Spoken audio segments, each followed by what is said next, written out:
pleasure and honor that he's joining us again and joining forces with Sepa. And John is always invited with us, always accepting the invitation. So I really would like to first thank you for spending and Giovanni sharing your knowledge with everyone with such a generosity. So my first words are to thank you really, and thank you everyone for the trust. Thank you for joining us these 2 days. It's really fully booked. Every Hanson is fully booked. The auditorium will be fully booked for these 2 days, and you know, with the Italians together we'll share the state of the art of conjugal around teeth and implants, and I'm sure we're gonna really take advantage of this 2-day symposium. So as well, enjoy Barcelona, enjoy these sunny days. The scenario is fantastic. This one will be even better. I'm not sure. Thank you, Giovanni. Thank you, Soledad and Martina as well for helping and supporting. Of course, tomorrow we'll have a great day with you, you as well. And again, thank you for being with us. Thank you, everyone. Thank you, Jose, so much. It's always such a pleasure. Because I really feel part of the Sepa, you know. I'm Italian, but I really feel so close to Sepa and to Spain. Don't say to anybody, no, you cannot say, if you are registered this, you cannot say. So I would have liked to say that I'm so close to Sepa, and somehow I'm much more close to Sepa than our society. I don't say yes. And this shouldn't be on social media, okay? You can take picture, you can do whatever you like, but when I say that you don't have to register me, you don't have to register me, you know, because maybe it's because I'm saying something that nobody has to know. So the idea of this hands-on is try to give you some surgical advice. The idea is to show you how the case is done, and the concept is soft tissue management around implants. First of all, we will see how the surgical procedure is performed patient. Then I will show you how the surgical procedure is to be done on our patient of today, that is the big jaw, and then you will do it. Okay? And we will try to make this step by step, so whatever you have doubt or you ask us. There is also Anna Chiara with me, that she's an assistant of me, and then she's helping you also from a practical point of view if you need any help or support, we are here. The two topics that we are covering together is the delayed implant placement with the mucogingival approach and the free gingival graft, so increasing the keratinized tissue around implants. So this is what I would like to do, and I hope that we will have time to do both. So let's say a situation in which there is the failing implants in a young patient that has periimplantitis, bad implant positioning, and many things. And obviously the patient was aware of the problem and also of the aesthetic application, of the color, the length of the canine, so many things. So in this case, when you have an infection,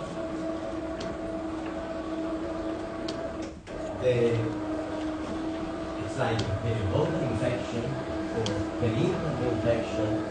You know that most of the bone that you have lost will come back by itself, because in the periimplant and the periodontal lesion, the bone gets far away from the infection that is on the tooth or on the implant, not to be involved directly by the bacteria or by the inflammatory cells.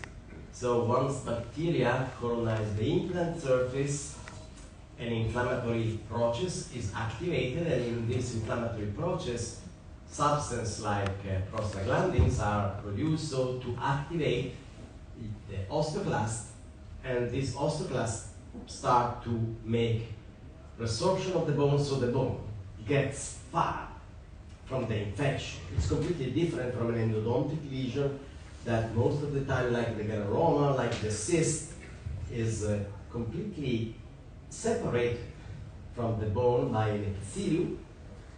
And so when you extract a tooth for dental reason, let's say endofailure, fracture, root resorption, or whatever it is, the bone is intact all around, and the only thing that you have to remove is the granulation tissue belonging to the endolesion.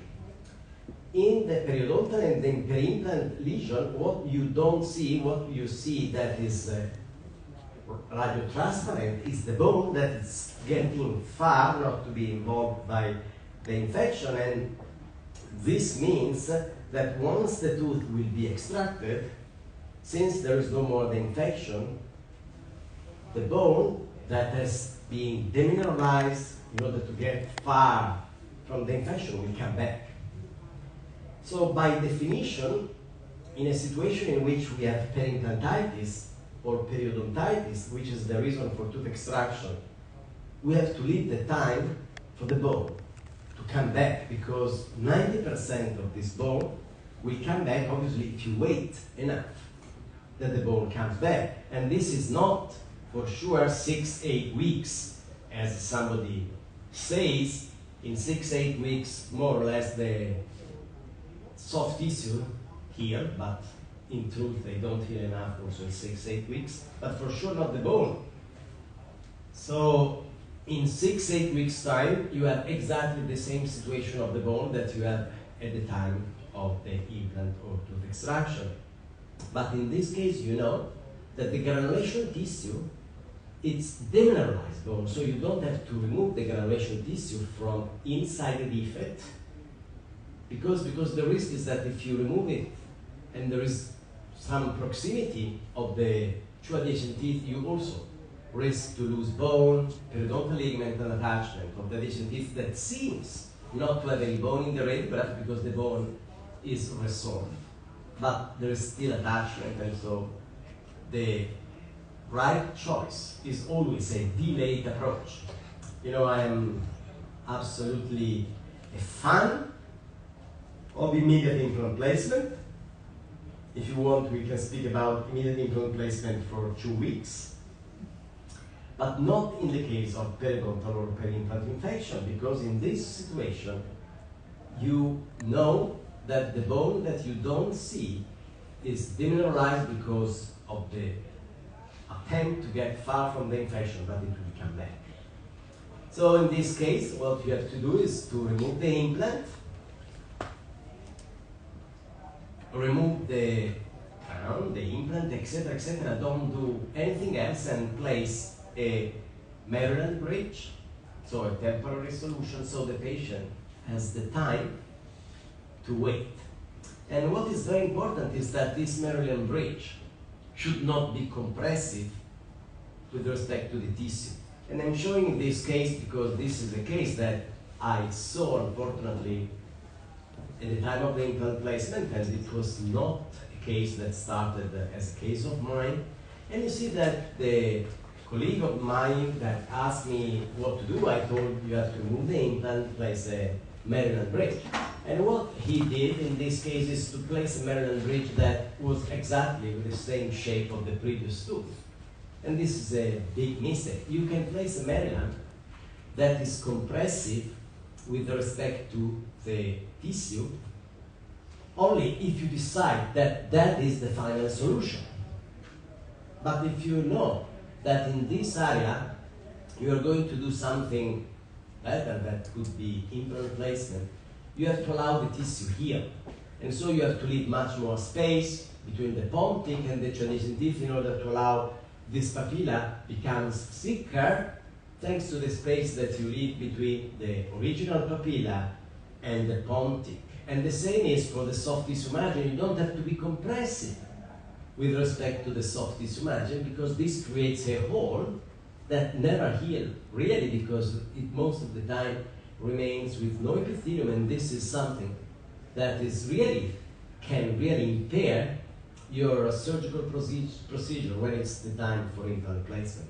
So that's why I liked so much this case, because there was many mistakes that were done, but I will show you how the approach that we will make is capable to compensate almost all, the mistakes that were done in this case, that for sure if in the show, maybe you say, oh, it's not bad. I see that there is a very good profile, good aesthetics, no bad papilla height. So why are you saying that is not good? It's good if we decide this will be the final solution, but not if we want to place here an implant, because now when you remove your Maryland bridge, you see what's the problem you have. First of all, you see that here there is the hole, which was determined by the compression, the conditioning of the pontic, while this would have been completely flat, completely reepithelialized, so thicker, more stable, everything, with respect to what you have now. And even worse, I show you just the outcome so you can understand much better what I mean. Look at this picture. You see, this seems to be good because the profile of the tissue here is almost the same, yes? And this is good when you make a pontic. But when you want to place an implant, the thickness of the tissue that you only push backally by keeping the pontic compressive is less than 1 millimeter. And this soft tissue is never enough to create a transmucosal emergence profile through which the crown can emerge, very, very natural, because what we know is that at the level of the implant, we need thicker tissue, because this tissue is not attached at all to the implant-supported crown and to the subgingiva of the implant-supported crown. So you see here very nicely how this tissue was it's not supported by any. Bueno, pues eso fue una pequeña probadita de lo que vimos con el doctor Giovanni Zucchelli, presentando casos de remoción de implantes, de manejo de tejidos blandos. Y ahora vamos a ver lo que tiene el doctor John Zabalegui preparado para nosotros en esta sala. Así nada más en el Mundial de Mucogingival, aquí en Imperio MX, esta Sepa SIdP. Vamos a ver.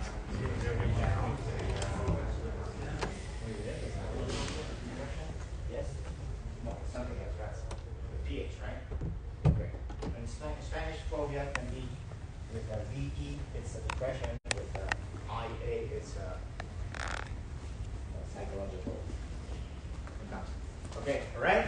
Now, why do we want to know where that is, and why do we need to find it on every patient if we are dealing with the fourth or the sixth sextant? What type of flaps are we going to be doing? Split flaps, right? What is the danger to do split flaps if the mental foramen is very high up in the vestibule? That you're going to be sectioning. Do you want to do that? Do you want to have a lawyer problem? No, right? So you better know where you are before you start. That's it. We don't need any more anatomy class, right?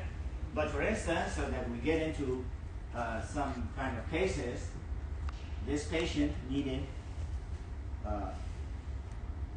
treatment.